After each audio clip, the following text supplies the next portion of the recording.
So I recently was asked about slow living and what that means to me and how I created this kind of life. So let's sit down. I got some tea and let's chat about slow living and what does it mean?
I'm so excited you are tuning in to today's video. This is a little bit different for me, but I was asked and you ask and you shall receive. So let's chat about slow living and what that exactly means for me. And for other people, it may mean something different, but for me, it is slowing down, taking perspective of life. Life is so quick and fast, time goes by so quick. So how can I be really intentional on the things I do for a easy-going life as much as possible? For slow living, this is not something that at one point I wished my life was like. I almost just fell into it as I started my journey in my new home.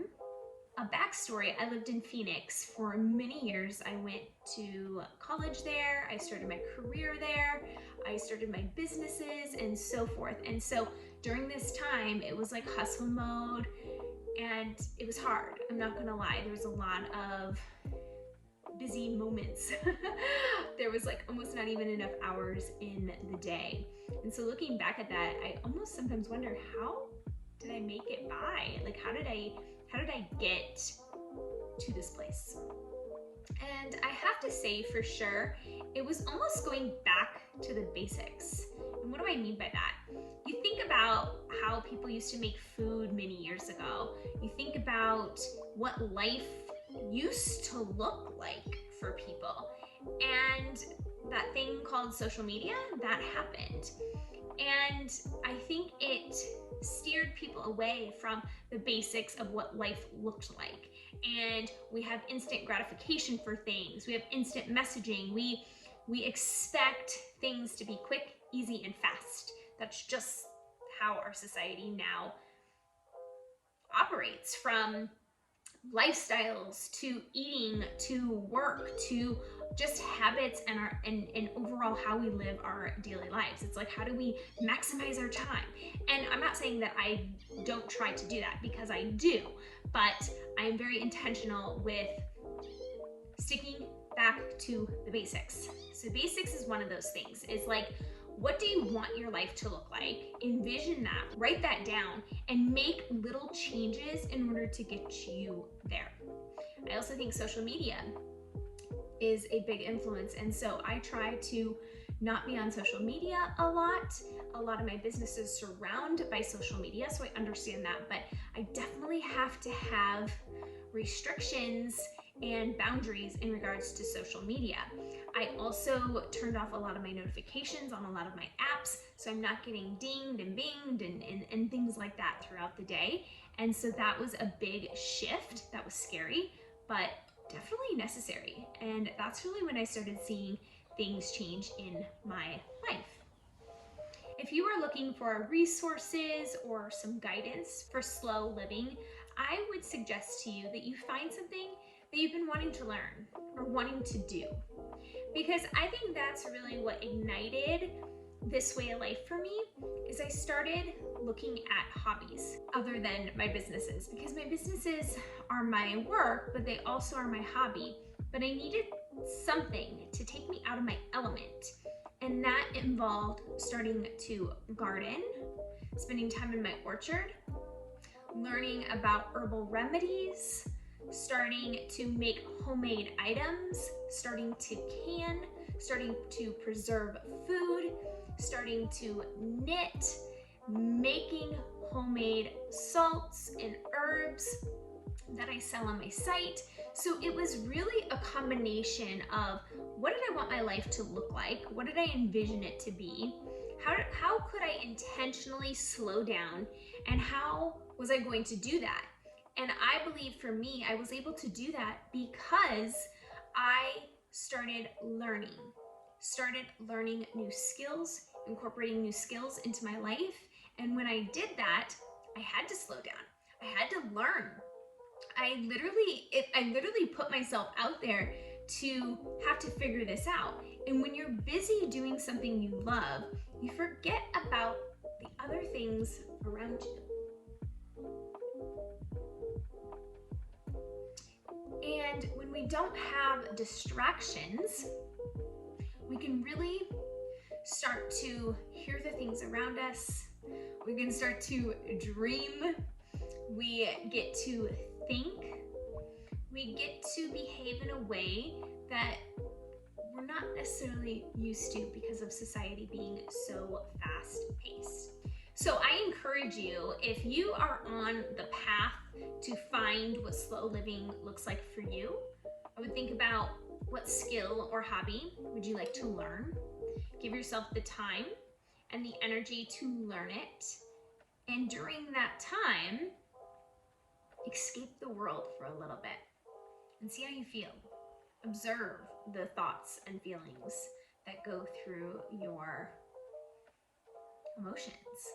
Think about that. Think about what impact you'll make in your life. Think about how you're going to feel.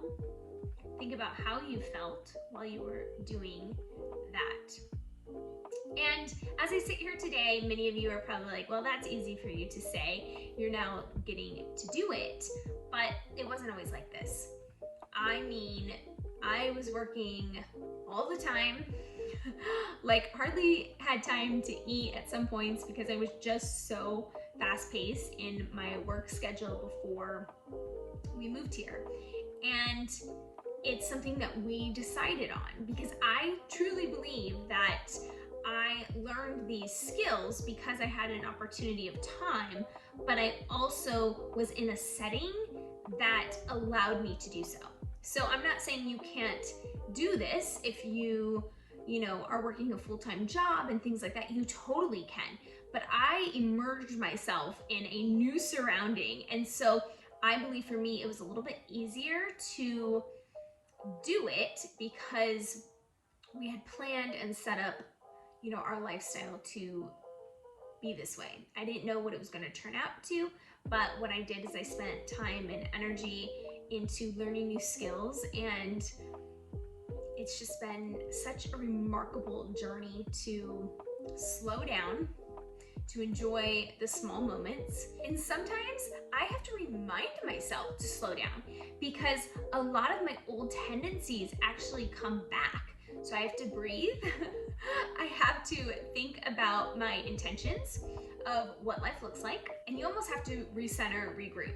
I will also say that walking, doing yoga, and just spending time working on a to-do list. I love to-do lists, even though that you would think that adds to not slow living, but for me, it centers me. You have to find something that centers you. And I'll just kind of review my day with you guys so that you understand kind of what this looks like. So I wake up before the sun is up, just a routine of mine. And I immediately tend to all of my animals.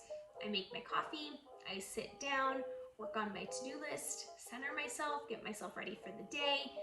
I immediately, right after my coffee and my cuddles with all of my pups, I go for a walk.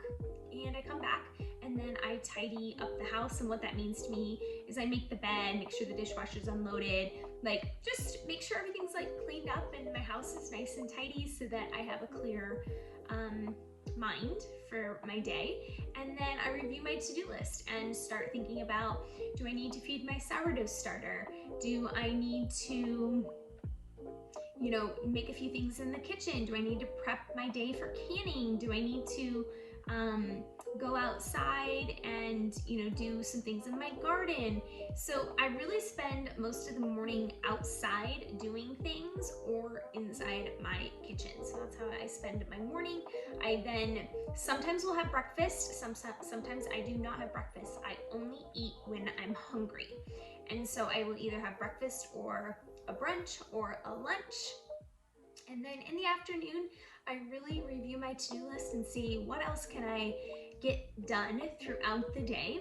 I will say that for me, people probably think slow living is like sitting down and things like that. I don't really sit down that often. I would say that I'm a busybody in the sense of getting things done, but I'm very intentional when I go about doing all of those things on my to-do list. I also then just tie up loose ends. I do have to check my email quite a few times throughout the day, but I'm not living on my email or living like on my Slack channels and things like that. I usually always have kombucha. I enjoy having kombucha, so I have about 1 coffee a day, 1 tea a day, 1 kombucha, and probably 75 ounces of water. And then I will prep our dinner. I also, throughout the day, preserve food. So if I need to put something in my freeze dryer or I need to dry out some vegetables or herbs, that's what I focus on. And then really in the evening, I love hanging out with my husband in the living room. We catch up throughout the day, we have dinner together, and just, it's a great way to unwind. But I also go to bed really early because I wake up so early. So my evenings are technically pretty short, they're only about like 2.5 hours. And then I hop into bed. We may watch TV or read a book, or I'm just so ready to crash and go to bed. So that's kind of an overview of my day. I enjoy my days. It's such a beautiful, beautiful life that I live, and I'm so thankful to have an opportunity to do that. And my YouTube channel is a hobby. It's something that I enjoy. I don't do it for a financial gain. I do it because I love it, and I have my businesses that help support me financially. So hopefully this video is helpful to you, and I would encourage you to comment below on, tell me something you want to learn, something that you want to do, or maybe how you envision your life or working towards this slow living goal. I appreciate you tuning in to today's video. If you enjoyed, please subscribe to my channel for more videos coming your way, mostly around Starch Solution, but here and there you get a little something different, and it's just a way for me to let you into my life a little bit more and to connect with you on a different level, and that means a lot to me. Until next time.